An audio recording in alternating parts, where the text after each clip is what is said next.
Hello and welcome to the English 111 Vocabulary Review. These are the words that will be on the final with their definitions. And you need to know these words and understand these words to understand the reading better. So let's just go through it. First word is erosion. Erosion. Basically, when I think of erosion, I think of this. Something being washed away or being torn down. The definition is to gradually destroy or be gradually destroyed, to wear away over a period of time. So again, for the word erosion, we're dealing with something that wears away over a period of time. Okay, second word is inviolability. Yeah, that's a really tough word to pronounce. Anyway, don't change. Something's important. Okay, so this is dealing with something that's important, don't change. The definition is it's too important to be ignored or treated with disrespect. Things that should not be changed. So, there is your definition of that extremely hard word to pronounce. Inviolability. Yeah, say that 10 times fast. Okay. But too important to be ignored or treated with respect. Things that should not be changed. Next word. Injunction. Stop. Okay, what does that mean? Basically, when I think of injunction, I think of something stopping. Okay, something that stops or prohibits an action or an event. You often hear this in legal terms. They were going to hold a rally in downtown Cary, but the judge ordered an injunction, which means that basically they stopped it. So injunction means to stop or prohibit something. Okay, next word, salient, or salient, depending on how you want to pronounce it. Okay. Deals with prominent, something that's prominent. Well, great. What does prominent mean? Well, very important, notable, prominent. So if something's salient, that means it's very notable, very important, very prominent. Next word, trimester.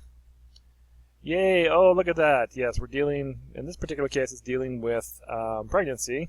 It's basically anything that's broken up over 3 periods of time that all add up to something. So trimester in this particular case deals with the birthing cycle. Yeah, we don't need to look at that anymore. Okay, one of 3 periods, a section of time which is broken up into 3 distinct sections. Again, pregnancy is broken up into first, second, and third trimesters. Lament is the last word. Okay, not the last word. I wish it was the last word.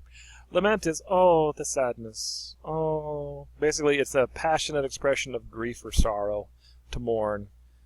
I earned a bad grade in this class. I lamented over the fact that I earned such a bad grade. Okay. Or, I lamented the fact this class is coming to an end because I enjoyed it so much. Yeah, well, either one works.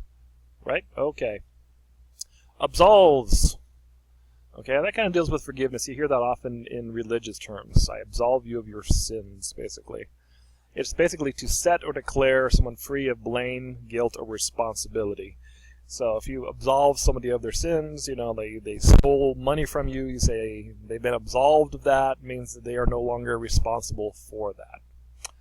Platitudes. Okay, not attitudes, but platitudes, okay? Everything happens for a reason. You'll hear people say that all the time. But sometimes the reason is that you're stupid and just made bad decisions. Okay, the first line, everything happens for a reason, that is a platitude. It's a saying. Basically, it's a remark or statement, especially with moral content that has been used too often to be interesting or thoughtful. Oh, well, everything happens for a reason. Well, sometimes, if your car just blew up, and you have no transportation and no way of getting a new car, and someone says, oh, well, everything happens for a reason, that could be considered a platitude. You're like, well, that doesn't really help or be very thoughtful if you've heard that over and over about everything. Does everything happen for a reason? Possibly, but that's not the point of the saying. Okay. Doled.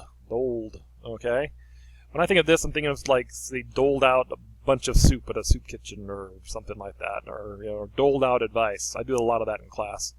Basically, it's to have distributed shares of something. So if I've got wisdom in my head and I'm sharing that and I've distributed it out to my class, then I've doled out information. If I've got a big bucket of soup and I'm giving out, with a ladle, I'm giving everyone a bowl full, I'm doling out parts of that soup. Doled. Yeah. Extricate.